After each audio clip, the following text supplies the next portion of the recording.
ನಿಮ್ಗೆ ಏನೇನ್ ಗೊತ್ತಿದ್ಯೋ ಎಲ್ಲಾನು ಹೇಳಿ. ನಿಮ್ ಹೆಸರು ಹೊರಗಡೆ ಬರೋದಿಲ್ಲ. ರೀ ಕಣ್ಣನ್, ಇವ್ರು ಹೇಳೋದ್ನೆಲ್ಲ ನೋಟ್ ಮಾಡ್ಕೊಳ್ಳಿ, ನಾಳೆ ಬೇಕಾಗತ್ತೆ. ಅದ್ ಸರಿ, ಜೇಮ್ಸ್ ಅಲ್ಲಿಂದಾನೆ ಹೋದ್ನಾ? ಇವ್ರು ಕೃಷ್ಣಮೂರ್ತಿ ಬಗ್ಗೆ ಏನೇನೋ ಮಾತಾಡ್ತಿದ್ರು ಅಂತ ತೋರ್ಸ್ಬಿಟ್ಟು ಹೋದ್ರು ಸರ್. ಸರ್, ಇವ್ರನ್ನ ಅಲ್ಲಿಂದ ಕರ್ಕೊಂಬರೋ ಅಷ್ಟರಲ್ಲಿ ಸಾಕಾಗೋಯ್ತು ಸರ್. Good morning sir. ಏನ್ರಿ ಜೇಮ್ಸ್ ಸರ್, ಊರ್ ಬಿಟ್ಟು ಹೋಗ್ಬೇಕು ಅಂತ ನಿರ್ಧಾರ ಮಾಡಿದ್ರಾ? ಇಲ್ಲ ಸರ್, ಮನೆ ಖಾಲಿ ಮಾಡ್ಬಿಟ್ಟೆ.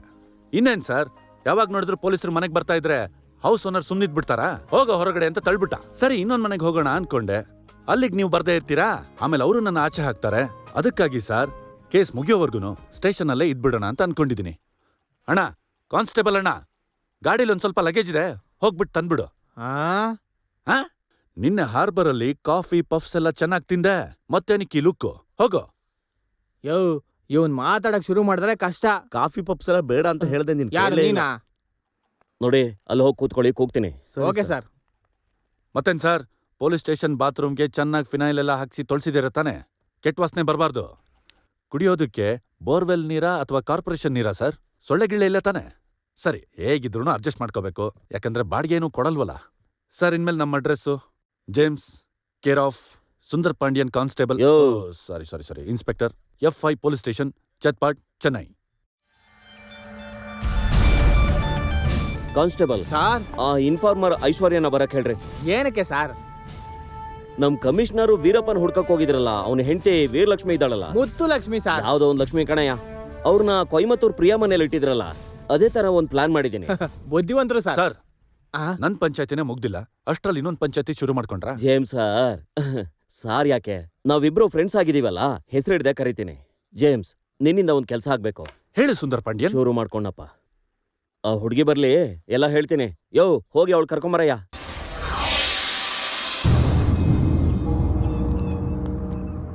ಜೇಮ್ಸ್, ನಾನು ಹೇಳಿದ ಇನ್ಫಾರ್ಮರ್ ಐಶ್ವರ್ಯ ಇವಳೇನೆ. ಹಲೋ. ಚೆನ್ನಾಗೇ ಇದ್ದಾಳೆ. ಕೊಲೆಯಾಗಿರೋ ಕೃಷ್ಣಮೂರ್ತಿ ಮನೆ ಎದುರುಗಡೆ ನೀವಿಬ್ರು ಇದ್ದು ಅವ್ರನ್ನ ಅಬ್ಸರ್ವ್ ಮಾಡಿ ಇನ್ಫಾರ್ಮೇಶನ್ ಕಲೆಕ್ಟ್ ಮಾಡಿ. ಅದ್ ಹೆಂಗ್ ಸುಂದರ್ ಪಾಂಡ್ಯನ್? ಒಬ್ಬ ಟೀನೇಜ್ ಹುಡುಗ, ಒಂದು ಟೀನೇಜ್ ಹುಡುಗಿ ಒಂದೇ ಮನೇಲಿ ಜೊತೆಗಿರೋದು ಅಂದ್ರೆ ಅಣ್ಣ ತಂಗಿ ಅಂತ ಉಳ್ಕೊಳ್ಳಿ. ಅಣ್ಣ ತಂಗಿನ? ಅಣ್ಣ ತಂಗಿಯರ ಈ ಬಂದ ಜನುಮಗಳ ಅನುಬಂಧ. ಏನ್ ಸುಂದರ್ ಪಾಂಡ್ಯನ್, ಶುರು ಅಲ್ಲೇ ಹೀಗನ್ಬಿಟ್ರೆ? ಇವಾಗ ಅಣ್ಣ ತಂಗಿ ಅಂತ ಹೇಳ್ತೀವಿ ಅಂತ ಅಂದ್ಕೋ, ಅದಕ್ಕೆ ಅಪ್ಪ ಅಮ್ಮ ಕುಲ ಗೋತ್ರ ಲೊಟ್ಟೆ ಲಸಗು ಅದು ಇದು ಎಲ್ಲ ಕೇಳ್ತಾರೆ. ಆದ್ರೆ ಹೊಸ್ತಾಗ್ ಮದ್ವೆ ಆಗಿರೋ ಗಂಡ ಹೆಂಡ್ತಿ ಅಂತ ಹೇಳ್ಕೊಂಡ್ರೆ ಎಲ್ಲಾ ರೀತಿಯಲ್ಲೂ ಆರಾಮಾಗಿರುತ್ತೆ. ಏಯ್, ಮನ್ಸಲ್ ಅದು ಇದು ಅಂತ ಅಂದ್ಕೋಬೇಡ, ಲಾಜಿಕ್ ಕರೆಕ್ಟ್ ಆಗಿರುತ್ತೆ ಅಂತ ಹೇಳ್ದೆ. ಏನಾಯ್ಸು? ಏನಂದೆ? ಐಸಾ? ಹೌದು, ಐಶ್ವರ್ಯ ಅಂತ ಅಷ್ಟು ದೊಡ್ಡ ಹೆಸರಿದೆಯಲ್ಲ, ಅದನ್ನ ಶಾರ್ಟ್ ಆಗಿ ಐಶ್ ಅಂತ ಹೇಳ್ಬಿಟ್ಟೆ. That's why I said like that. ಇದು ಚೆನ್ನಾಗಿಲ್ಲ, ಆದ್ರೆ ನೀನ್ ಹೇಳೋ ಲಾಜಿಕ್ ಸರಿ ಇದೆ. ನಾನು ಅದ್ನೇ ಅನ್ಕೊಂಡೆ, ಆದ್ರೆ ನೀನು ಹೆಂಡತಿ ಆಗೋದಿಕ್ಕೆ ಒಪ್ತೀಯೋ ಇಲ್ವೋ ಅನ್ನೋ ಅನುಮಾನದಿಂದ ನಾನು ನಟ್ನೆ ತಾನೆ ಸರ್, ಈ ವ್ಯಕ್ತಿ ನನಗೇನ್ ತಾನೇ ಮಾಡಕ್ಕಾಗತ್ತೆ? ನಾನ್ ನಗ್ತಾ ಇದ್ರೆ ಸ್ನೇಹ, ಕೋಪ ಮಾಡ್ಕೊಂಡ್ರೆ ವಿಜಯಶಾಂತಿ. ಬಟ್ ಒನ್ ಥಿಂಗ್, ಇವ್ರು ನಾನ್ ಹೇಳೋದನ್ನೆಲ್ಲ ಕೇಳ್ಬೇಕು. ಏನಪ್ಪಾ ಇದು ವಿಚಿತ್ರ? ಹೆಂಡತಿಯಾಗಿ ಆಕ್ಟ್ ಮಾಡೋಕ್ ಬಂದವಳ ಮಾತನ್ನು ಕೂಡ ನಾವು ಕೇಳಬೇಕಾಗ್ ಬಂತು. ಹುಡುಗಿರಂದ್ರೆ ಇಷ್ಟೇ ಅಲ್ವಾ? ಯೋ, ನನ್ ಮಾತ್ ಕೇಳಲೇಬೇಕು, ಯಾಕೆಂದ್ರೆ ನಾನ್ ಗಮನಿಸೋದ್ರಲ್ಲಿ ಎಕ್ಸ್ಪರ್ಟ್. ಹೌದೌದೌದು, ಕದ್ದು ಕೇಳೋದು ಕದ್ದು ಮಾತಾಡೋದು ಎಲ್ಲ ಹೆಂಗಸರು ಬುದ್ಧಿ ತಾನೆ. ಯೋ, ಇದಕ್ಕೇನೆ ನಾನ್ ಗಂಡಸ್ರಿಗೆ ಮರ್ಯಾದೆ ಕೊಡಲ್ಲ. ಸುಂದರ್ ಪಾಂಡ್ಯನ್ ಕೂಡ ಗಂಡಸು, ಅವನಿಗೂ ಕೂಡ ಮರ್ಯಾದೆ ಕೊಡ. ಸುಮ್ನಿರು ಜೇಮ್ಸ್, ಆ ಹುಡುಗಿ ತುಂಬಾ ಇಂಟೆಲಿಜೆಂಟು. ನಮ್ಗೆ ಎಷ್ಟೋ ಕೇಸ್ ನಲ್ಲಿ ತುಂಬಾ ಹೆಲ್ಪ್ ಮಾಡಿದಾಳೆ ಗೊತ್ತಾ ಅವಳು. ಸರ್, ಈ ಹುಡುಗಿ ನನಗೆ ಫಸ್ಟ್ ಲುಕ್ ಎಲ್ಲ ಇಷ್ಟ ಆಗ್ಲಿಲ್ಲ ಸರ್, ಆದ್ರೂ ಜಗತ್ತಿಗೆ ಒಳ್ಳೇದಾಗ್ಲಿ ಅಂತ ಈ ಕೆಲಸ ಮಾಡ್ತೀನಿ. ನಾನು ಹಾಗೇನೆ ಸರ್. ಆ ಎದುರುಗಡೆ ಮನೆ ರೆಡಿ ಇದೆಯಾ?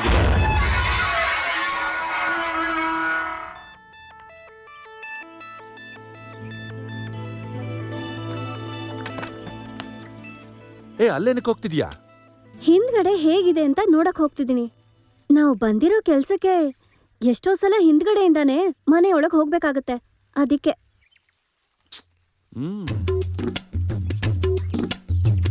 ಸುಮ್ನೆ ಹೇಳ್ಬಾರ್ದು, ಫ್ರಂಟ್ಗಿಂತ ಬ್ಯಾಕ್ ಲುಕ್ಕೇ ಚೆನ್ನಾಗಿದೆ. ಅಯ್ಯೋ, ನಾನು ಹೇಳಿದ್ದು ಮನೆ ಬಗ್ಗೆ.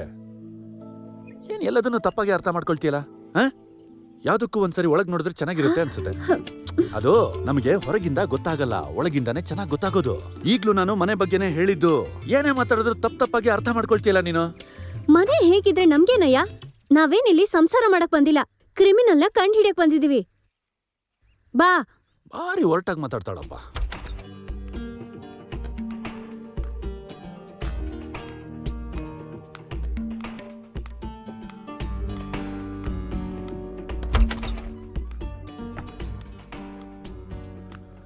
ಇದೇನಪ್ಪ ಇದು, ಇಷ್ಟು ದೊಡ್ಡ ಮನೆಗೆ ಒಂದೇ ಬೆಡ್ರೂಮ್ ಇದೆ.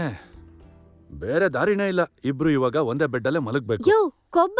ಅಯ್ಯಯ್ಯೋ, ಏನಮ್ಮ ನೀನು ಎಲ್ಲದನ್ನು ತಪ್ಪಾಗಿ ಅರ್ಥ ಮಾಡ್ಕೊಳ್ತೀಯಾ? ನನಗ್ ನೈಟ್ ಡ್ಯೂಟಿ ಹಗ್ಲೊತ್ತಲ್ ಮಲ್ಗೋದು, ನಿನಗ್ ಹಗ್ಲಲ್ ಕೆಲ್ಸ ರಾತ್ರಿ ಹೊತ್ತಲ್ ಮಲ್ಗ್ತೀಯಾ. ಹಾಗಾಗಿ ಇಬ್ರು ಒಂದೇ ಬೆಡ್ಡಲ್ ತಾನೇ ಮಲ್ಗೋದು. ಪ್ರೊಫೆಷನಲ್ ಆಗಿ ಮಾತಾಡಣ್ವಾ? ಮಾತಾಡಿದ್ರೆ ಆಯ್ತು. ಡಿಸ್ಕಸ್ ಮಾಡಕ್ ಯಾರು ಇಲ್ದಿರೋದ್ರಿಂದ ನಿನ್ ಜೊತೆ ಮಾತಾಡ್ಬೇಕಾಗಿದೆ. ನಾನ್ ಅದಕ್ಕೆ ತಾನೇ ನಿನ್ನ ಹತ್ರ ಮಾತಾಡ್ತಾ ಇರೋದು. ಆ ಕೊಲೆಗಾರ ಇದೇ ಏರಿಯಾದಲ್ಲಿ ಇದಾನೆ ಅಂತ ನಿಂಗ್ ಅನ್ಸುತ್ತಾ? ಇರ್ಬೋದು, ಇಲ್ದೇನೂ ಇರ್ಬೋದು. ಒಂದ್ ವೇಳೆ ಈಗಾಗ್ಲೇ ಅವ್ನು ನನ್ನನ್ನ ನೋಡಿದ್ರೆ ಇಲ್ಲಿಂದ ಹೊರಟೋಗಿರ್ಬೋದು. ಇಲ್ಲ ಅಂದ್ರೆ ನನ್ನನ್ನು ಎತ್ತೋದಕ್ಕೆ ಪ್ಲಾನ್ ಮಾಡ್ತಾ ಇರ್ಬೋದು, ಅಥವಾ ನಿನ್ನನ್ನೇ ಮುಗಿಸ್ಬಿಡೋಣ ಅಂತಾನು ನೋಡ್ತಿರ್ಬೋದು. ಒಟ್ನಲ್ಲಿ ಅದಕ್ಕೂ ಮೊದ್ಲೇನೆ ಅವನನ್ನ ನಾವು ಹಿಡಿಯೋದು ನನಗ್ ಸೇಫ್ ಅಂತ ಅನಿಸ್ತಾ ಇದೆ. ಇಲ್ಲ ನನಗೇನೋ ಹಾಗನ್ಸಲ್ಲ. ಅವ್ನ್ ಈ ಏರಿಯಾದಲ್ಲಿ ಇರೋಕ್ ಚಾನ್ಸೇ ಇಲ್ಲ. ಆದ್ರೆ ಕೊಲೆ ಮಾಡಕ್ ಹೇಳಿರೋನು ಈ ಏರಿಯಾದಲ್ಲೋ ಅಥವಾ ಎದುರುಗಡೆ ಮನೆಲೋ ಇದ್ದಾನೆ. ಅದ್ ಹೇಗ್ ಹೇಳ್ತೀಯಾ? ನನಗೇನೋ ಆ ಮನೆ ಶಾಂತವಾಗಿರೋದ್ ನೋಡಿದ್ರೆ ಯಾವ್ದೋ ಮರ್ಮ ಬಂಗ್ಲೆ ತರ ಇದೆ. ಅಯ್ಯಯ್ಯೋ ಏನಮ್ಮ, ಮೊದ್ಲೇ ಇದೊಂದು ಸೈಲೆಂಟ್ ಏರಿಯಾ, ಅದಲ್ದೆ ಒಂದು ಕೊಲೆ ಬೇರೆ ನಡೆದಿದೆ. ಇಷ್ಟೆಲ್ಲ ನಡೆದಿರ್ಬೇಕಾದ್ರೆ ಜನ ಹೊರಗಡೆ ಹೇಗ್ ಬರ್ತಾರೆ? ಏಯ್, ನೀನ್ ಬೇಕಾರ್ ನೋಡು, ಆ ಮನೆಯಲ್ಲಿಂದಾನೇ ನಮಗೆಷ್ಟೋ ಎವಿಡೆನ್ಸ್ ಸಿಗುತ್ತೆ. ಅದು ಮರ್ಮ ಬಂಗ್ಲೆನೆ.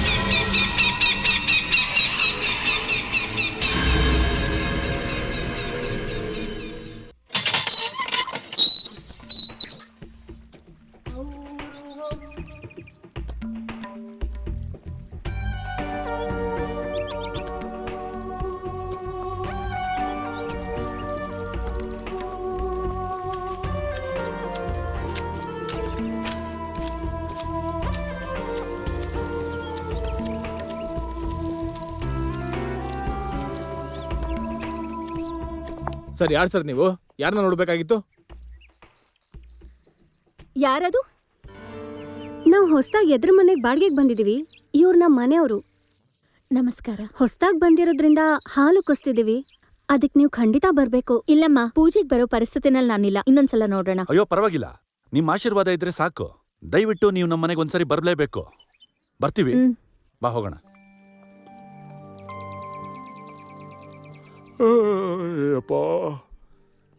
Early morning 10 o'clock sleeping time. ಯಾಕೆ ಹಿಂಸೆ ಕೊಡ್ತೀಯಾ? Good night. ಏಯ್, ಇದೊಂದ್ ಮನೆಗ್ ಹೇಳಿದ್ರೆ ಸಾಕೇನ್ರಿ? ಈ ಸ್ಟ್ರೀಟಲ್ಲಿ ಎಲ್ಲಾರ್ ಮನೆಗೂ ಹೇಳ್ಬೇಕು. ಇಲ್ಲ ಅಂದ್ರೆ ಸುಮ್ನೆ ಅನುಮಾನ ಬರುತ್ತೆ. ಮೆಲ್ಲಕ್ ಹಿಂದೆ ತಿರ್ಗ್ ನೋಡು, ಅಯ್ಯಮ್ಮ ಮೇಲಿಂದ ನೋಡ್ತಿರ್ತಾರೆ. ಪರವಾಗಿಲ್ವೇ? ನೋಡೋದಕ್ ಸ್ವಲ್ಪ ಸುಮಾರಾಗಿದ್ರೂನು ಬುದ್ಧಿ ಮಾತ್ರ ಸಖತ್ತಾಗೇ ಇದೆ. ಈಗ್ಲಾದ್ರೂ ಈ ಹುಡುಗಿ ಬುದ್ಧಿವಂತಿಕೆನ ಅರ್ಥ ಮಾಡ್ಕೊಂಡ್ರೆ ಸರಿ. ನಿನ್ ಬುದ್ಧಿವಂತಿಕೆ ಬಗ್ಗೆ ನನಗ್ ಗೊತ್ತಿಲ್ವಾ? ಊರಲ್ಲಿ ಯಾರಾದ್ರೂ ಹೊಸ ಸ್ವಾಮೀಜಿ ಬಂದ್ರೆ ಹೋಗ್ ಸ್ವಾಮಿ ಸ್ವಾಮಿ ಅಂತ ಕಾಲಿಡ್ಕೊಳ್ತೀರಾ. ಆಮೇಲೆ ಒಂದ್ ದಿವಸ ಅವನನ್ನ ಪೊಲೀಸ್ ಹಿಡ್ಕೊಂಡು ಹೋಗ್ತಾರೆ. ನಿಮಗ್ ಸಮನ್ಸ್ ಬರುತ್ತೆ, ಚೂಡಿದಾರ್ ಹಾಕೊಂಡು ಕೋರ್ಟಿಗೆ ಅಲಿತೀರಾ. ಅಯ್ಯೋ, ನಿಮ್ ವಿಷಯ ಗೊತ್ತಿಲ್ವ ನಂಗೆ. ಬರ್ತೀವಿ. ಖಂಡಿತ ಬನ್ನಿ.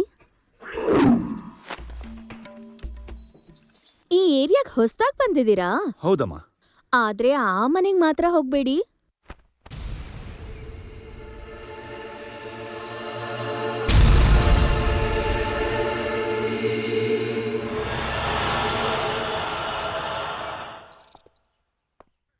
ಸರ್,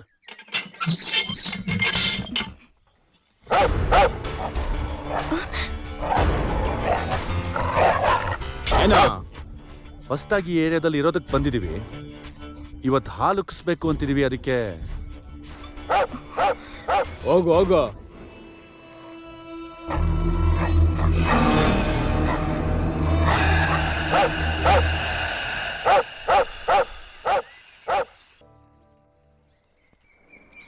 ಡ್ರೈವರ್, 1 ನಿಮಿಷ. ನನ್ ಫ್ರೆಂಡ್ ಒಬ್ಳು ಡ್ರೈವರ್ ಬೇಕು ಅಂದಿದ್ಲು. ತುಂಬಾ ದುಡ್ಡಿರೋಳು.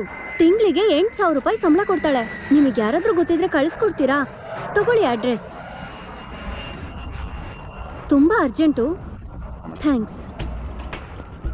ಓಕೆ, ಇವತ್ತಿ ಡ್ರೈವರ್ ಬರೋದಿಲ್ಲ.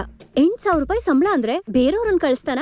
ಇವನೇ ಹೋಗ್ತಾನೆ. ಅಲ್ಲಿ ಕೆಲ್ಸ ಸಿಕ್ಕದ್ಮೇಲೆ ಈ ಕೆಲ್ಸಕ್ಕೆ ಇನ್ಯಾರನ್ನಾದ್ರೂ ಕಳಿಸ್ತಾನೆ. ಅಲ್ಲಿ ಕೆಲ್ಸ ಇಲ್ಲ ಅಂತ ಗೊತ್ತಾದ್ಮೇಲೆ ಅವ್ನ್ ವಾಪಸ್ ಬರ್ತಾನೆ. ಅಲ್ಲಿವರೆಗೂ ನೀನೇ ಡ್ರೈವರ್. ಸರಿ, ನಾಳೆ ಆ ಡ್ರೈವರ್ ಕೆಲ್ಸಕ್ ಬಂದಾಗ ಯಾಕಪ್ಪ ನಿನ್ನೆ ಕೆಲ್ಸಕ್ ಬರ್ಲಿಲ್ಲ ಹಾಗಂತ ಆ ಮನೆಯವ್ರನ್ನ ಕೇಳಿದಾಗ ಅವ್ನ್ ನಮ್ ಕಡೆ ಬೆಟ್ ಮಾಡಿ ತೋರ್ಸಲ್ವಾ?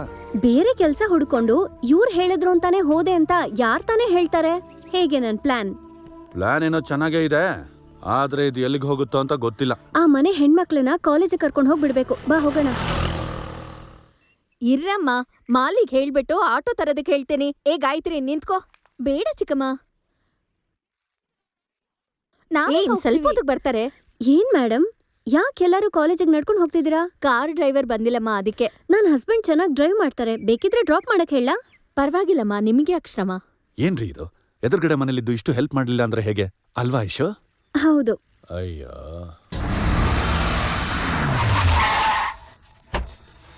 ಇರಿ ಇರಿ, ಯಾಕೆ 3 ಜನ ಹಿಂದೆ ಹೋಗಿ ಕೆಟ್ಟಲ್ಲಿ ಕುತ್ಕೊಳ್ತೀರಾ? ಗಾಯತ್ರಿ, ನೀನ್ ಬಂದ್ ಮುಂದೆ ಕುತ್ಕೊಳಮ್ಮ.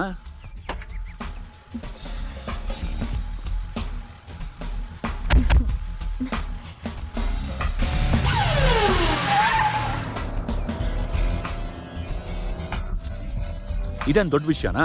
ಅಮ್ಮ ಆಗ್ಲೇ ಗಾಯತ್ರಿ ಗಾಯತ್ರಿ ಅಂತ ಕರಿತಾ ಇದ್ರಲ್ಲ, ಅದ್ರಲ್ಲೇ ಗೊತ್ತಾಯ್ತು. By the way, I am James. ನಿಮ್ಮಿಬ್ರ ಹೆಸರು? ನಾನ್ ಕೇಳ್ತೀನಿ ಅಂತ ತಪ್ಪು ತಿಳ್ಕೊಬೇಡಿ, ಮೂವರು ನಿಮ್ ಹೆಣ್ಮಕ್ಳೇ ಅಲ್ವಾ? ಯಾಕೊಬ್ಳು ಚಿಕ್ಕಮ್ಮ ಅಂತಾಳೆ? 3 ಜನಕ್ಕೆ ನಾನ್ ಚಿಕ್ಕಮ್ಮನೆ. ಗಾಯತ್ರಿ ನಮ್ಮ ಅಕ್ಕನ ಮಗಳು, ಇನ್ನಿಬ್ರು ನಮ್ಮ ಯಜಮಾನ್ರ ಅಣ್ಣನ್ ಮಕ್ಳು. ಏನ್ ಓದ್ತಾ ಇರೋದು? ಅಬ್ಬಬ್ಬಾ, 3 ಜನರಾ? ಹೌದು. Very good. ಹೌದು, ನಿಮ್ ಅಕ್ಕ ಎಲ್ಲಿದ್ದಾರೆ? ಅವ್ರ ಮಗಳಿಗೆ ಕೋಟಿ ಕೋಟಿ ಆಸ್ತಿ ಮಾಡಿ ನಮ್ಮ ಅಕ್ಕ ಬಾವ ಆಕ್ಸಿಡೆಂಟ್ ಅಲ್ಲಿ ಹೋಗ್ಬಿಟ್ರು. ಆ ಆಸ್ತಿ ಜವಾಬ್ದಾರಿ ಎಲ್ಲ ನನ್ ತಲೆ ಮೇಲೆ ಬಂದ್ಬಿಡ್ತು. ನಮ್ ಯಜಮಾನ್ರವ್ರ ಅಣ್ಣ ಆಸ್ಟ್ರೇಲಿಯಾದಲ್ಲಿ ಅವ್ರ ಮಕ್ಳಿಗೋಸ್ಕರ ಲಕ್ಷ ಲಕ್ಷ ಸಂಪಾದಿಸ್ತಾ ಇದ್ದಾರೆ. ಆದ್ರೆ ನನಗ್ ಒಂದ್ ಮಗುನೂ ಇಲ್ಲ. ಅದ್ಕೆ ನಾಳೆ ನಮ್ ಚಿಕ್ಕಪ್ಪನ ಕಾರ್ಯ ಇದೆ, ನೀವ್ ಅಣ್ಣನ್ ಜೊತೆಲ್ ಬನ್ನಿ. ಚಿಕ್ಕಪ್ಪ ದಿಢೀರ್ ಅಂತ ಹೋಗಿದ್ದಕ್ಕೆ ಅಪ್ಪ ಕೂಡ ಆಸ್ಟ್ರೇಲಿಯಾದಿಂದ ಬರ್ತಾ ಇದ್ದಾರೆ. ನೀವು ಮರಿದೆ ಬಂದ್ಬಿಡಿ. ಬರ್ತೀವದ್ಕೆ. ಗೆದ್ಬಿಟ್ವಿ ನೋಡು. ನಮ್ಮನೆ ಪೂಜೆಗ್ ಬರಲ್ಲ ಅಂತ ಹೇಳ್ದವ್ರು ಅವ್ರ ಮನೆ ಫಂಕ್ಷನ್ ಕರ್ದಿದ್ದಾರೆ. ಹೇಗೆ? ಸ್ವಲ್ಪ ದಿನದಲ್ಲಿ ಆ ಮನೆ ಎಲ್ಲ ಇನ್ಫಾರ್ಮೇಶನ್ ನನ್ ಕೈಲಿ. ಕಾಲರ್ ಇರೋದು ಇಲ್ಲಿ, ಅಲ್ಲಿ ಕತ್ ಮಾತ್ರ ಇರೋದು. ಸುಮ್ಮನೆ ಯಾಕೆ ಹಿಡಿದು ಎಳಿತೀಯ?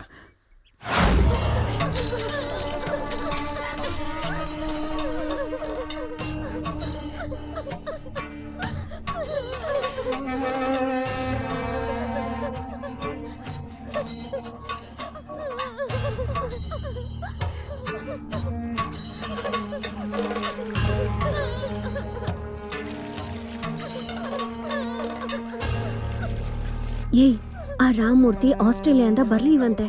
ಏನೋ ವೀಸಾ ಪ್ರಾಬ್ಲಮ್. ಗೊತ್ತು, ನಾನ್ ಬಂದಾಗ್ಲೇ ಕೇಳಿಸ್ಕೊಂಡೆ. ಏಯ್, ಮೊದಲನೇ ಸಲ ಮನೆಯೊಳಗ್ ಬಂದಿದ್ದೀವಿ, ಸುಮ್ನೆ ನಿಲ್ದೆ ಏನಾದ್ರೂ ಕ್ಲೂ ಸಿಗತ್ತಾ ಅಂತ ನೋಡು. ಮತ್ತೆ ಶುರು ಮಾಡ್ಕೊಂಡ್ಯಾ? ಛೀ.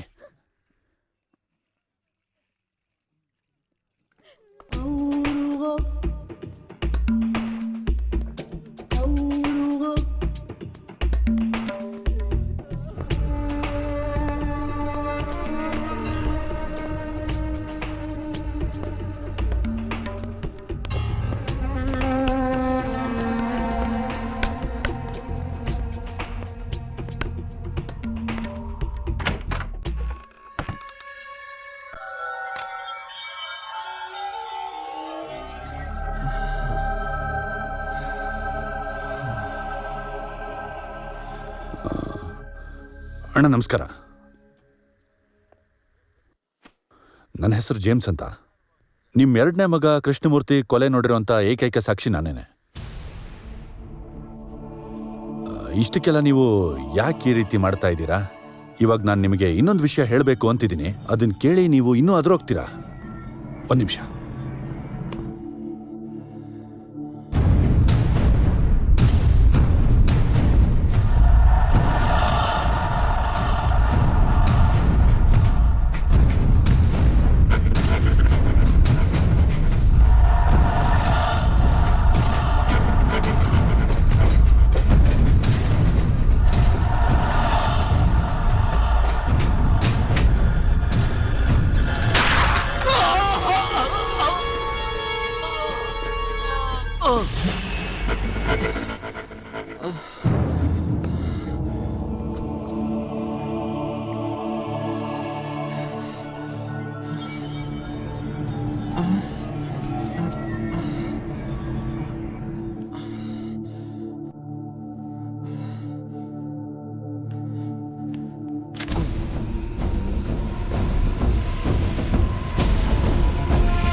ನೀನೆಲ್ಲಿ ಸತ್ಬಿಟ್ಟಿರ್ತೀಯ ಅನ್ನೋ ಭಯದಲ್ಲೇ ನಾನಿದ್ದೆ.